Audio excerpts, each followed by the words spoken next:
This is Fox 26 Morning News. Caitlin, thank you. When it comes to landing a job these days, everything counts. Gone are the days of worrying just about an amazing resume and cover letter. You also have to worry about social media, especially Facebook.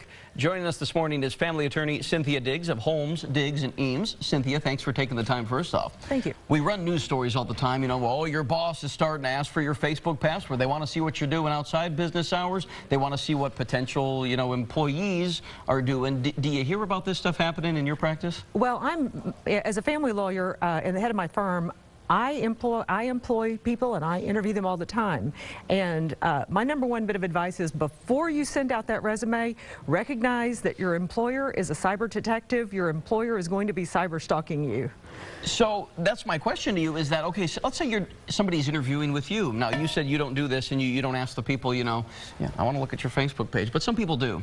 What should a person do in that situation? Because a lot of people think, that's what I do in my personal time. It's none of your business. I'm here to do, X and O for your company.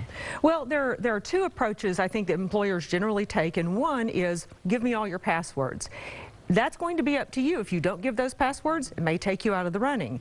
The approach I take is I want to see if my potential employee is exercising common sense. So the number one best thing is for me to see very little on the internet. If the Facebook page is primarily private, I think that shows good sense. And the part of the Facebook page that is public, that primary photo, make it work for you when you go to that job interview. Post a professional photo, a suit and tie photo, or a professional outfit type of photo.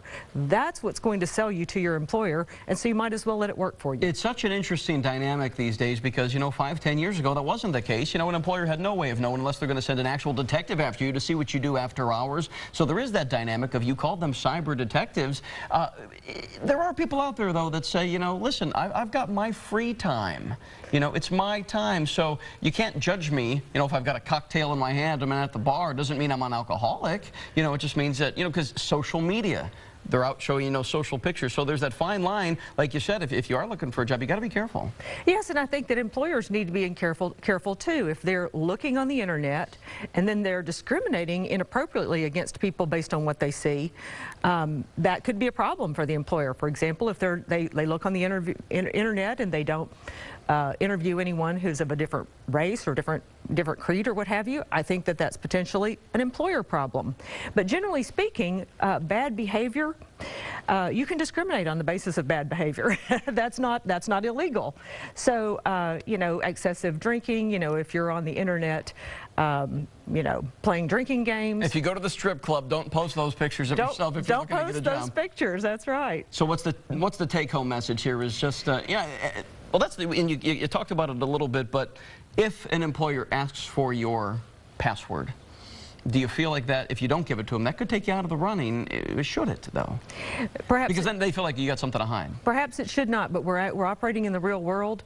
Jobs are scarce these days. You want that job. My advice is give them the password, friend them on Facebook, and then clean up your page. And clean up your page ahead of time. Important information in this day and age. Cynthia Diggs, we appreciate your time, and thanks for giving us the insight from a perspective of somebody who does a lot of hiring. So thanks for coming in. Thank you. All right. Cleverly.